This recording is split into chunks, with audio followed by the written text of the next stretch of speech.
Welcome to Manage This, the podcast by project managers for project managers. Every 2 weeks, we meet to talk about what matters to you as a professional project manager. We're into project management certification, doing the job of project management, and we get inside the brains of some of the leaders in the industry. I'm your host, Nick Walker, and beside me are the resident experts, Crowe and Bill Yates. Now, in a perfect world, you could look up project manager in the dictionary and you'd find their pictures right beside the definition. They are the epitome of project management. They're project managers themselves. They instruct other project managers and those working to become one. Now, guys, we decided that this topic deserved a double header. So we're going to pick up where we left off last time. The subject, Andy, performance reviews. Yeah, Nick, in the podcast number 12, the last time we dealt with this topic kind of generally. And this time we're going to get a little bit more specific. We're going to get into some best practices, some practical tools and techniques. But to me, one of the things that we can do here is look at other organizations who are doing it right. Last time we talked about a couple of the ways that were outmoded, maybe that didn't work so well anymore. Now we want to look at the ones who are doing it right. What are they doing? How are they approaching it? You know, because things change. The same techniques that worked in the 1940s maybe don't translate so well today. A lot of organizations are doing some of the things the same way we did them in the 60s and 70s, and it's time to take a fresh look at it. So we're going to try and update that. But the bigger point here, this is one of those areas that causes project managers a lot of anxiety in giving performance reviews. They don't want to do it. They get torqued up about it. And a lot of times it's even worse when you're on the receiving end. You know, you sit there and you and I both know, everybody who's listening to this podcast has probably had the experience where your manager gives you a performance review. You hear several things you're doing right, and then maybe one thing that you're not doing so well. And what do we walk away and focus on and obsess about the rest of the week is that one thing. So we're going to look at all of this today, but we're going to get a lot more practical. Okay, before we get into some of those best practices, let's rewind just a second.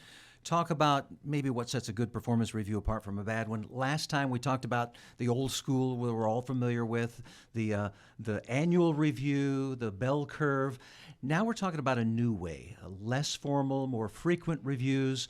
We talked about some of the companies that have been involved in this new way, Bill. Right. Companies such as Accenture, Adobe, Deloitte, and GE. Those are some places where we can take a peek and see what's working for them and distill some best practices from that and share that. So some of the things we want to get into today are how to give a performance review, when to give a performance review, how to receive a performance review. So let's talk a little bit about some of these. Let's spend some time, talking about when. When is the best time to do this? Yeah, and this was interesting. So we talked about the breakaway from the annual review and how, like the companies I just mentioned, they're ditching the annual review and saying this doesn't make sense. There's too long of a gap between the performance and the review, the feedback. Let's make it more frequent and let's make it less formal.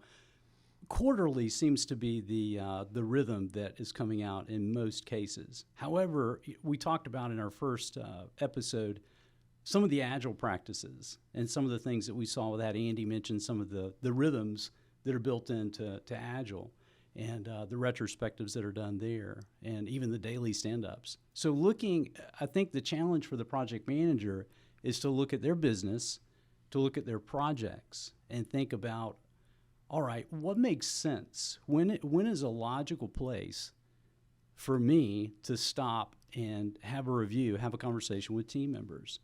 That can vary, right? Kind of depends on the projects, the length of the projects that we have. And even, I think about our own experiences, Andy, the reporting cycle that we run into. Some organizations have a reporting cycle that lends itself really well to a quarterly review. That's when financially, for instance, we may do a review then. So depending on the type of project setup that you have or the key metrics for your organization, you may find an ideal time to hit the pause button and have that performance review. You know, Bill, I had an interesting interaction with a company that's deep into Agile, And it was at a project management event I went to recently, and we were discussing the podcast in general and discussing the fact that we were talking about this. And they said, we do Agile. And so really with the level of Agile transparency that we embrace, everything's on the wall. All the performance metrics are on the wall. We don't really do reviews because it's all publicly reviewed all the time. And that sounds good at first, but really, you don't assume that people are going to get it that way. You don't assume, that people are necessarily going to take away. Some people have blind spots, and even though they can see that they're lagging behind, they may not understand completely the impact on the organization and some of the reasons why. So that needs to be discussed. But then there's another reason for compliance. So you have to do reviews. Right. You have to do them for HR purposes. Big organizations, small organizations should do reviews. And I agree with you. I think quarterly, making them smaller, making them more frequent, a little bit more manageable is a better way to go. Yeah. And I love the NFL illustration that you gave last time, about how the coach gets in there, gets into the player's face right away. You're right. Makes an impact. Yeah, and in Atlanta, sometimes the owner gets in the NFL player's face right away too. Dallas fans can relate to that as well. Yeah, but Andy, to build on your point, you think about that in an Agile world. Maybe the team sees, they can look at the Kanban, they can look at the burn up, the burn down charts, and see how the team is doing. But they may not have a good sense for how they may not know the personal impact they've had. So again, back to that sports analogy. Hey, the team won. We came back in the fourth quarter and won the game, so everybody's excited about that. But the coach is still going to have that review for each position player as to what was your performance, what was your contribution to that. You have to, because people do not always construct the same narrative for their performance or lack thereof than the team or the coach does. That's true. Yep. There's probably some managers listening to this, though, who are saying, okay, this sounds great. Sure, that's ideal to do these reviews immediately. But isn't that going to cost me a lot? Yeah, in terms of time and money and productivity? Yeah, I think about a colleague I ran into recently, and he had a team of 25 or 30 under him that he had to review. And he had been, hey, I haven't seen you for a while. Where you been? Been on the road doing performance reviews. It's that time of the year. And, oh, wow, how many are you reviewing? 25, 30. Really? And so he was telling me the hours and hours he put into that. There's a flag on the field right there. Yeah, absolutely too many people to have to manage and review. Yeah. So it was interesting, but because this is less formal, this should be less costly. And I think, again, doing the research, I think Accenture had a great example. The CEO of Accenture had a quote. They determined that they would disband rankings, their old system, in 2016 and go with a more fluid system of ongoing feedback. And in doing that, there's a great quote. Nick, you're the professional. You can actually handle these tough names. You can pronounce them correctly. So I'm going to toss this to you. Sometimes I can. This is a French guy. And my French is so bad that even my French professor in college made fun of my accent. So, but CEO Pierre Nanterme. There you go. We'll live with that. Okay. And Mr. Nanterme, if that's incorrect, you're welcome to contact the podcast, and we will issue a correction. You might even get a mug out of it. Yeah, you might even get a mug. Right. But CEO Pierre Nanterme said, imagine for a company of 330,000 people changing the performance management process. It's huge. He says, we're going to get rid of probably 90% of what we did in the past. Yikes. 90%. That, see, to a manager, to someone who's again, I think of that guy that I ran into, the colleague who had been on the road. Think if you said, hey, Greg, guess what? Next year, you're going to spend 10% of the time on this. Yeah. Really? Wow. Huge savings, right? It frees him up to do, and project managers, you can relate to this. It frees you up so you can actually do your real job, right? This is not what you love to do, more than likely, or you've probably transitioned into HR. I would argue from having done this for a lot of companies in a lot of different roles, having done a lot of performance reviews in my life, that I don't believe you can get away with shedding 90%. Yeah. Unless the process was so ridiculously bloated, because there are things you have to log legally in an HR file for compliance, and especially when it comes time to terminate somebody, HR is standing there and wanting a complete and thorough list. So I wonder if that's a valid thing. But again, Pierre, contact the show, and we'd love to have you as a guest and figure this out, because that's impressive. That's quite the quote. So let's talk a little bit about some of these practices. Let's spend some time on how to give a performance review. How do we go about it? Yeah, let's get tactical here. Again, if we're going to a less formal, streamlined approach, we want to focus on the role of the individual. So we're thinking, both of the manager and the team member here. The manager wants to be very crisp with that job description. Here for this project, this is the role that I see you fulfilling. And again, for the team member, understanding and embracing that role. So there needs to be a collaboration. The spirit of, okay, let's understand the role. What are my goals, short-term and long-term? What are my expectations? What kind of support should I expect? How are you going to measure me for success? What are those performance measures that you care about, Mr. Manager or Miss Manager? So that's a collaborative thing that should go together. I think about some of the practical steps that I've seen with some performance reviews where, let's say you define certain categories that you want to cover in that performance review. Those categories may be things like job knowledge or technical savvy or ability, teamwork, customer relations. So those are the broad categories that you'll cover in the review. And then, you think about the frequency. I may have maybe 5 or 10 questions that I've honed in on for each category. Within that quarterly review, I may just pick 1 or 2 questions within each category to go over with this individual. And then next quarter, I may look at another couple of questions again within those categories to go through. And through that, we're able to mix it up so that we're not falling into the rut of asking the same question the same way, but we're hitting on those categories that are most important to our organization and to our project.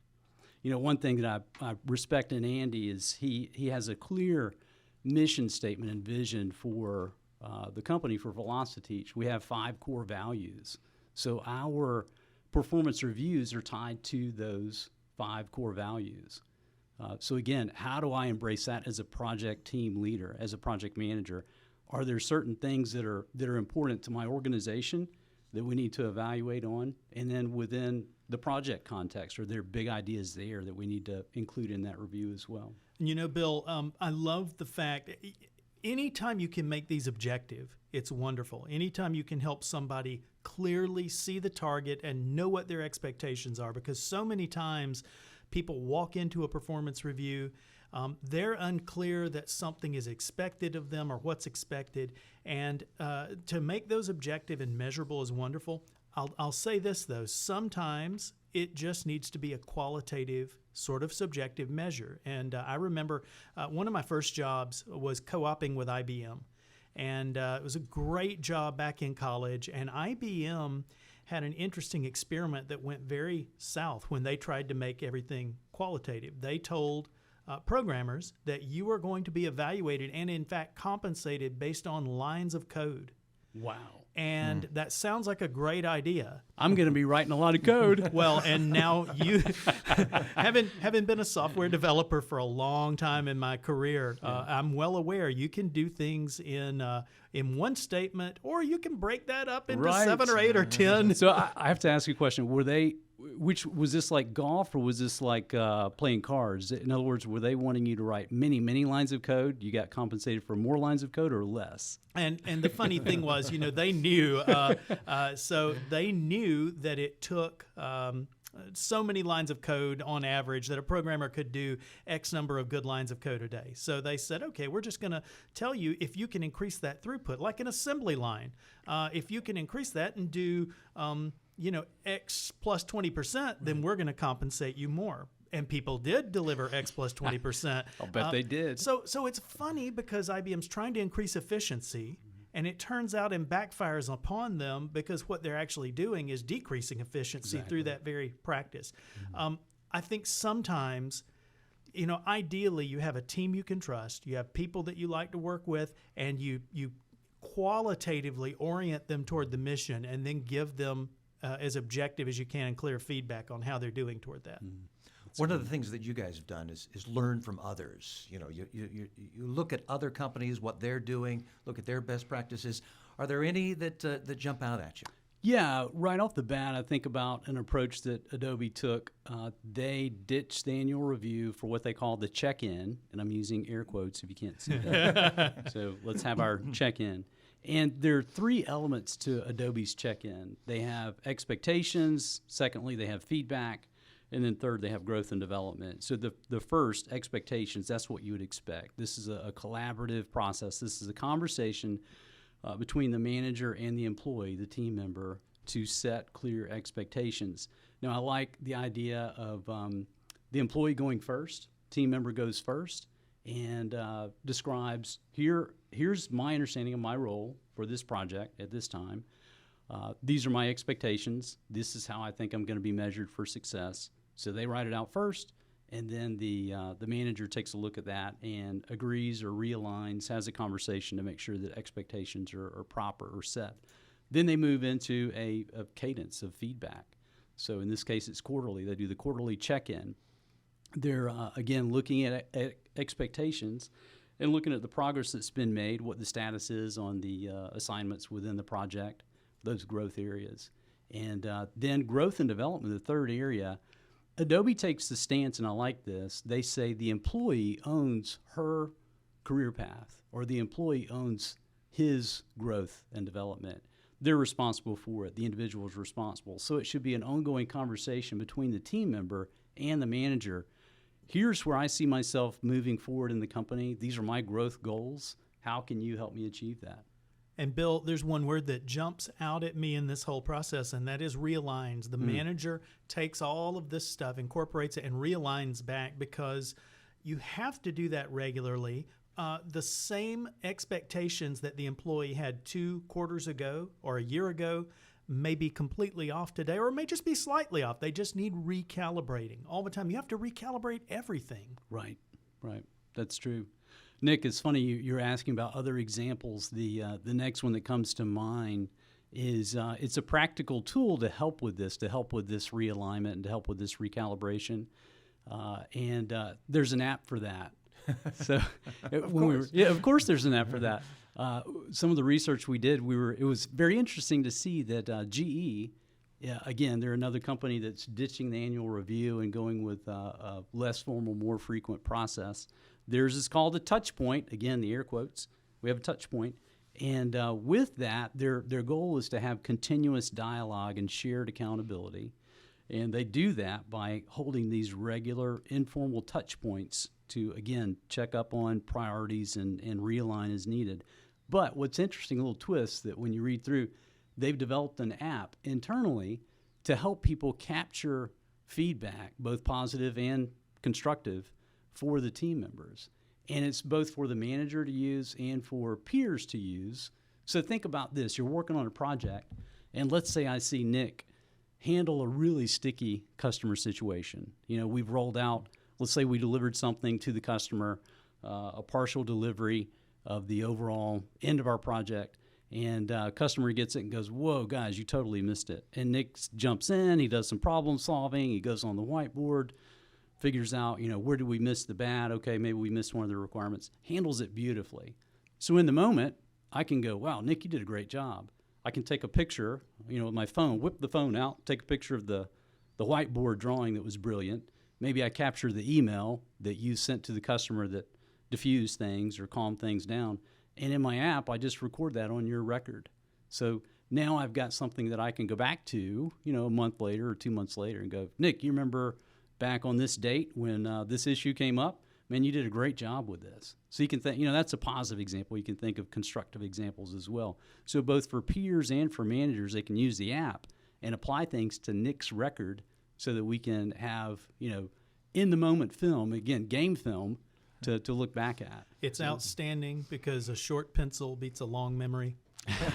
And in this digital age, we can just say an app beats a long memory. But Yes. but the idea of recording something when it happens and having a place to store that and record it's wonderful. All right, not everybody's GE though. They don't have an in-house app. Right. Are there ways that we can do this on a little smaller scale, perhaps? Yeah, there are. You can, if you bring up your favorite, go online, bring up your favorite search tool, and type in top performance appraisal software products and do a search on that. You'll see a number of options. A lot of them are going to try to sell to you and give you free access. Things like products like Impraise, Workday, Workboard, ActiveTrack. There's a long list. I would encourage you, if you're a project manager, you want to give it a try with your team, download it, have a couple of team members try it with you, see how it works. All right, let's talk a little bit about measuring performance, the questions to ask. Any other companies that have good examples of this? Yeah, we've talked on the front end of this question, we talked about perhaps some categories that are important to you or your project or your organization and coming up with questions related to those and using those in these, let's say, quarterly reviews. There, again, as we were doing the research, one of the companies we came across was Deloitte. And Deloitte had, I thought, a very interesting twist on this. Again, this is research performed by Marcus Buckingham. We talked about that prior. What they found was we as managers or as individuals, we have a hard time rating people's skills consistently. We're very inconsistent in terms of how we rate people's skills. I may see somebody who's performing pretty well in one area, Andy may not, Nick may be on a different data point. The approach that they took, instead of rating people's skills, they rate how you feel about a person. Now that, all project managers are now pushing back going, what? So let me describe this a bit further. They have 4 statements at Deloitte. They said at the end of each project, we want to present 4 statements for the individual and then score or scale those, rate those. So the first statement goes like this: I would always want this person on my team. And then there's a 5-point scale. A number of 5 is strongly agree, all the way down to a 1 is strongly disagree. So again, you're thinking, do I want this person on my team? Great statement to ponder about that team member. The second statement, I would award this person the highest possible bonus or salary increase. So again, I'm not talking about skills. I'm just thinking about the value of the person, how valuable they were on this project. Again, 5-point scale on that one. And then a third, this person is at risk for low performance. Now that's a yes or a no, that's a binary. This person is at risk for low performance. That's important to me as a manager. It helps me identify problems that could, upend my project or create a customer issue that I want to be aware of. So that's a powerful statement. And then the fourth, this person is ready for a promotion. Again, yes or no. I think about my own son, and as he develops his technical skill, he's curious, when am I ready for a promotion? So I think that's a powerful thing a project manager can speak into. So these are some, again, a little twist here. Instead of thinking about technical skill or other, maybe customer relationship skills, I'm looking at how do I feel about this person and the value they've added to the project. So a different take on it. I thought those were interesting data points. So what are the takeaways you really want managers to know here? What are some of the main points that we do need to remember? Yeah, well, I think, Andy, the HR point is key, right? Right. You need to find out what compliance issues you have to factor in from HR. HR, if you have an HR function in your organization, most organizations do, they should give you a template for reviews. Some of those templates are almost worthless. So, some of them are so vague and just, give you a chance to write out longhand narrative. So if you get that, you need to tie it back to the corporate goals, the corporate mission. You need to, as we said, recalibrate. Here are my expectations for you for the next review period. And and make sure that the person being reviewed, hopefully they've given you those in advance, but make sure that they're aligned. So alignment is so important. I just can't stress that enough. That is the time to help realign people right there in these quarterly or periodic reviews. Yeah. One of the keys too, I think, is documenting. It's always documenting. You may hear less formal. Oh, great! I don't have to write all this stuff down. No, you still need to be, again, for compliance reasons and just to be a strong leader of people. You need to document the feedback, the conversations where you are aligned, where you are not aligned, and then expectations coming out of the meeting. What are the follow-ups? What's going to take place after this? What are the next steps? So. All right. We've talked a lot about from the manager's point of view, the person giving the review. What about those on the receiving end? How much of an active role should the reviewee take? You know what, Nick? This is a big point to me, and that is the reviewee. I don't ever think you should be passive in that type of encounter. When you're getting reviewed, when you're coming for your performance review, I think, if possible, take as active a role as you can. I believe you have an opportunity right there to set the tone. So you need to be ready, even if your boss is not ready. You need to talk about the value you've brought to the project, the value you brought to the department. And so, a lot of project managers, here's what happens. They walk into a review. The project is intense right now. Everybody's aware of what's going wrong, and they kind of walk in with their hair on fire to start with and trying to keep a lid on things, and they sit there and receive abuse for the entire review. So we don't want that. We want you to go in and set the tone, and this is important. Even if things are tough, everybody, you need to articulate the value of what you're bringing. Don't be cast as, look, you're a necessary overhead, but you're kind of a necessary evil at the same time. Don't sit there and make excuses. Come in and articulate the value that you're bringing to the organization, the value you're bringing to the project, and be ready to articulate and document that value assertively. So I think that's important. I think also, as you're going through, we talked about doing this for your team. You need to record and document your own wins.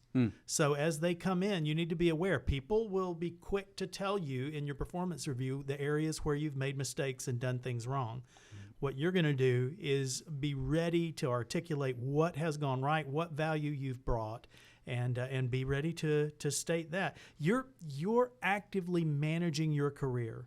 So this is just like you manage a project. You have to manage this review to the degree that you can. Not everybody's going to walk in and have that opportunity to set the tone, but I think that's a big part of it.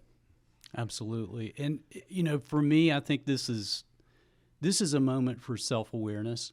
When I'm receiving a performance review, I need to go in humble.